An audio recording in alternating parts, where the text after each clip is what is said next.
If میرے دانت۔ حضور صلی اللہ علیہ وسلم نے فرمایا، مسواک کرنے سے منہ بھی صاف ہوتا ہے اور رب بھی راضی ہوتا ہے۔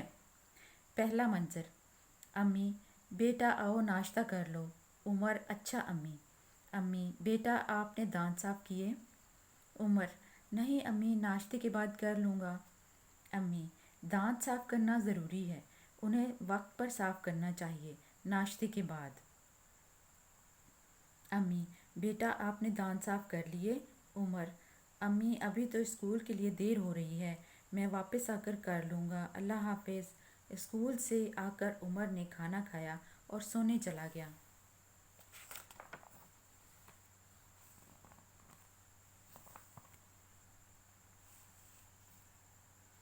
دوسرا منظر: عمر شام کو اٹھا تو اس کے دانت میں بہت درد تھا۔ ابو اسے ڈاکٹر کے پاس لے کر گئے۔ ڈاکٹر نے دانت دیکھے اور پوچھا، ڈاکٹر بیٹا آپ کے کون سے دانت میں درد ہے؟ عمر: جی ڈاکٹر صاحب، یہ اوپر والا، دائیں طرف کا۔ ڈاکٹر: بیٹا آپ کے دانت تو بہت پیلے ہو رہے ہیں، آپ شاید پابندی سے دانت صاف نہیں کرتے، اسی لیے آپ کے دانتوں میں کیڑا لگنا شروع ہو گیا ہے۔ عمر نے ڈرتے ہوئے پوچھا، ڈاکٹر صاحب اب کیا ہوگا؟ ڈاکٹر: بیٹا ابھی تو میں مشین سے آپ کے دانت صاف کر دیتا ہوں، لیکن آئندہ آپ پابندی سے صبح و شام دانت صاف کیا کریں گے۔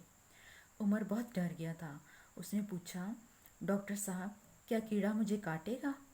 ڈاکٹر: نہیں بیٹا، کیڑا دانت کو خراب کر دیتا ہے، کاٹتا نہیں، لیکن اگر آپ ہر کھانے کے بعد دانت صاف رکھیں گے تو آپ کے دانت خراب نہیں ہوں گے۔ ٹافیوں اور میٹھی چیزوں سے بھی دانت خراب ہو جاتے ہیں۔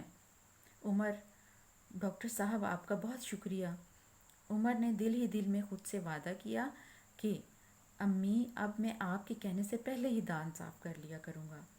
جب وہ واپس جا رہے تھے تو انہوں نے دیکھا کہ کلینک کی دیوار پر ایک بورڈ لگا تھا جس پر ایک حدیث لکھی تھی۔ ابو نے بتایا، اس حدیث کا مطلب ہے کہ دانت صاف کرنے سے منہ بھی صاف ہوتا ہے اور اللہ تعالیٰ بھی خوش ہوتے ہیں۔